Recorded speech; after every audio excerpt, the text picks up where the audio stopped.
વડોદરા મહાનગરપાલિકામાં મશીનરી વાહનોની જાળવણી મુદ્દે કોંગ્રેસની ટકોર।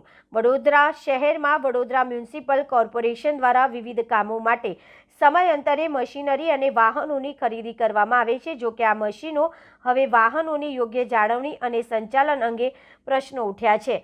પાલિકામાં કોંગ્રેસ પક્ષના નેતા ચંદ્રકાંત શ્રીવાસ્તવે આ મુદ્દે ટકોર કરતા જણાવ્યું કે પાલિકા દ્વારા મશીનો અને સાધનોની ખરીદી તો કરવામાં આવે છે, પરંતુ યોગ્ય અને પ્રશિક્ષિત ડ્રાઈવરો તથા મિકેનિકોની અછતો હોવાના કારણે તેનો યોગ્ય ઉપયોગ થતો નથી। તેમણે આક્ષેપ કર્યા છે કે જાણકાર ડ્રાઈવર ન હોવાના કારણે વાહનો જેમ તેમ ચલાવવામાં આવે છે, જેના પરિણામે વારંવાર ખરાબી સર્જાય છે અને રિપેરિંગ ખર્ચ વધે છે। પરિણામે કોર્પોરેશન પર આર્થિક ભારણ પણ વધે છે।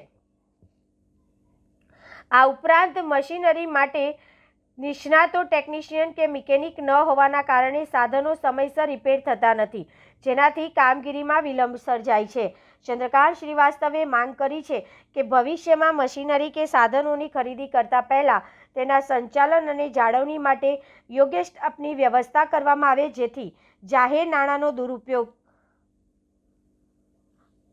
નાણાંનો સદુપયોગ થાય અને શહેરની કામગીરીમાં ગતિ આવે। આમાં એવું છે કે દરેક મશીનનો જાણકાર હોવો જોઈએ, જેનો સુપર સગર છે તો એનો જાણકાર અને નિષ્ણાત હોવો જોઈએ, એની જોડે મજૂરો હોવા જોઈએ, એ જ્યારે ચાલે તો એની કાળજી રાખનારો પેલો ડ્રાઈવર હોવો જોઈએ। હવે અહીંયા તો મશીનો ખરીદ્યા છે પણ એનો જાણકાર નથી હોતા, ગમે તેને ચડાવી દઈએ।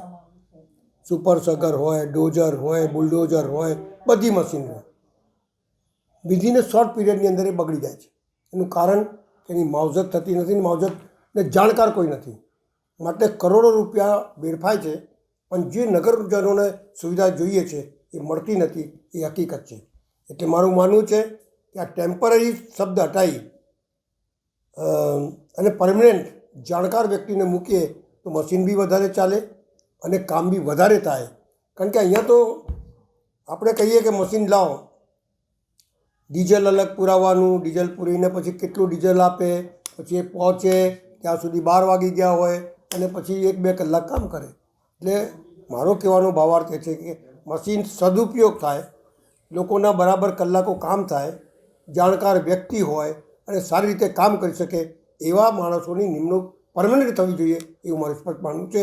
અને કોન્ટ્રાક્ટ પદ્ધતિ તો બંધ કરી દેવી જોઈએ, કારણ કે કોન્ટ્રાક્ટ પદ્ધતિની અંદર માણસોનું શોષણ બી થાય છે અને કામ બી બરાબર નથી થતું, એ મારું સ્પષ્ટ માનવું છે।